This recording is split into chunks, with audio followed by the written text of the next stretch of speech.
entertainer's hard, but I like to make people laugh. If it's at me or something they see, it don't matter, as long as they pay me. I'll do a big bong rip for $5 more. I'll make my friends do coke off the floor. They'll fart on the mic, or they can take a hike.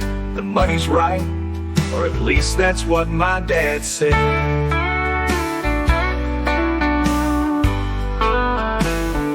You see, money is worth more than my dignity, or the ones who choose to hang around me, drink fish tank water, and suck on my balls. I'll dump you as soon as the other shoe falls. You like black music? We got that. No, not here.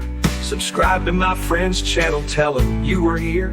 He could sure use the money, if you know what I mean, because his music career is going up in steam.